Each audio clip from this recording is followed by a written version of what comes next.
Hello, in this video we're considering the poem If I Should Learn in Some Quite Casual Way by Edna St. Vincent Millay. Before we start, if you haven't subscribed to our channel yet, it would be greatly appreciated if you would. I have the poem here, so let's start. If I should learn in some quite casual way that you were gone, not to return again, read from the back page of a paper, say, held by a neighbour in a subway train, how at the corner of this avenue and such a street, so are the papers filled, a hurrying man who happened to be you, at noon today had happened to be killed. I should not cry aloud, I could not cry aloud or wring my hands in such a place. I should but watch the station lights rush by with a more careful interest on my face, or raise my eyes and read with greater care where to store furs and how to treat the hair. This is a fine and multi-layered poem which invites us to pay close scrutiny to. So let's start to unpack it. In this sonnet by Edna St. Vincent Millay, the speaker contemplates her lover's death and how she would react if she learned of it indirectly while on a subway train. The poem's first word, if, signals from the start that this is a contemplative poem, and written as a sonnet gives formality, lending its message and subject matter gravitas and importance. Its tone is earnest and heartfelt. On line 1, she considers how she would react if she should learn in some casual way.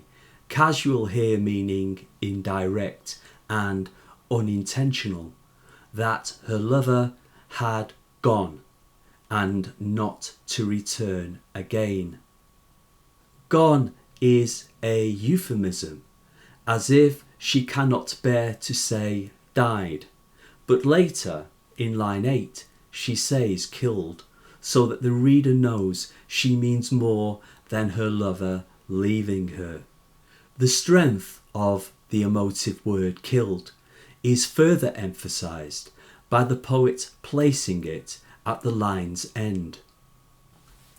In the third line, she relates a hypothetical situation. She is on the subway train and reading a newspaper over the shoulder of a neighbouring passenger when she discovers that her lover has been killed. We assume run over while hurrying across the road. The speaker makes the situation concrete by specifying the who, the where, and the how of the tragic event, the format journalists employ when relating the news.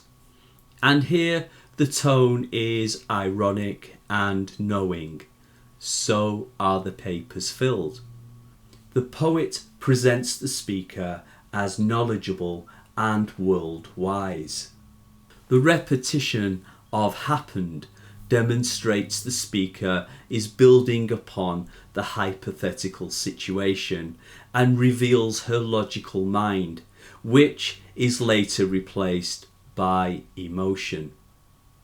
Being written in the first-person voice and addressing her lover, you, makes the sonnet highly personal and intimate. The use of enjambment, run-on lines, for example, I should not cry aloud, I could not cry aloud or wring my hands in such a place, makes the poem conversational, as though she is speaking not only to her lover but with herself as she contemplates such a heartbreaking moment. And although she says she could not wring my hands in such a place, it does not mean she will not, but will express her grief in private. Here, in such a place, means on the subway train in front of the other passengers. However, being unable to express grief, a natural reaction, is cause for further distress. She states, I should but watch the station lights rush by with a more careful interest on my face. This implies she is concentrating extra hard to maintain her mask of indifference. Staring at the station lights will help her concentrate. In the rhyming couplet at the end, or raise my eyes and read with greater care where to store furs and how to treat the hair, refers to the adverts inside and outside the train, or perhaps in the newspaper. Juxtaposing the serious news with the trivial adverts elevates the tragedy of her lover's death further. This exquisitely crafted poem, heartfelt and heartbreaking, is mysterious too, because there is so much unsaid, and like all great poems, the reader is left to fill in the details. A fascinating aspect of this poem is why she could not grieve in public or in some way indicate that she knew her lover. Is it because their relationship must be kept secret? Is he married? Is she? We are never told. Perhaps one of the poem's key themes is hidden love, and the reason for writing it is doubly intriguing. Does the speaker raise the scenario of her lover's death to stress her unhappiness at the situation she is in?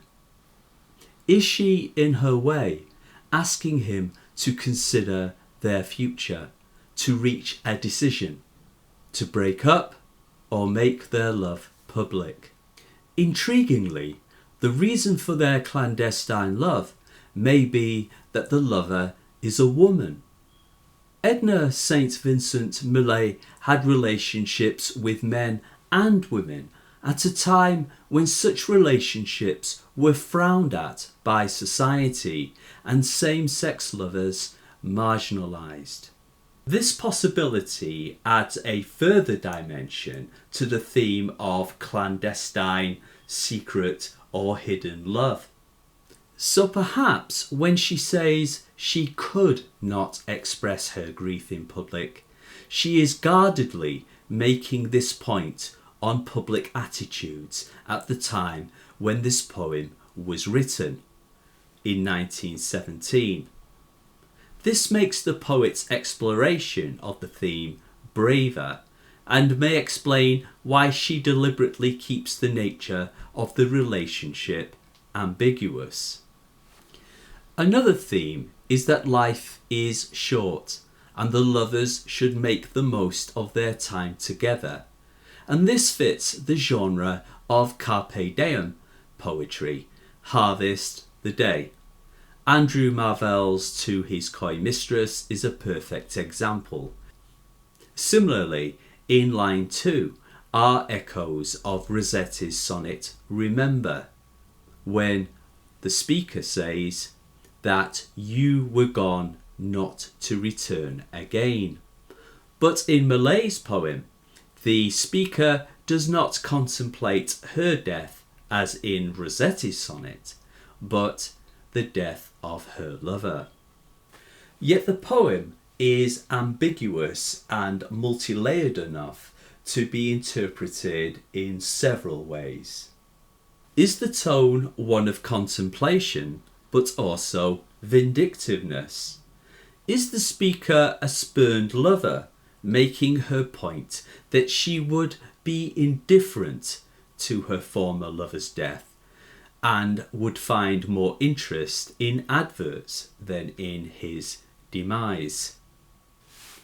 It is an interesting take, but other aspects, such as the repetition of "I should not cry aloud, I could not cry aloud, or wring my hands in such a place," appears to counter this interpretation, as it appears a genuine, heartfelt confession by the speaker. Also, on line 9, should and could, rather than would, favour the initial reading that the speaker would be heartbroken to hear indirectly of her lover's death, because she would not be contacted by his friends or family, but would learn of it through the newspapers. Unlike many other sonnets, there is no resolution, only her conclusion that she would act dignified and find ways to suppress her grief in public. It is not a perfect solution, and one is left wondering what the lover would make of the poem after reading it. Edna St. Vincent Millay, 1892 to 1950, was a fine writer and Pulitzer Prize winner, and was known for her bohemian, unconventional lifestyle.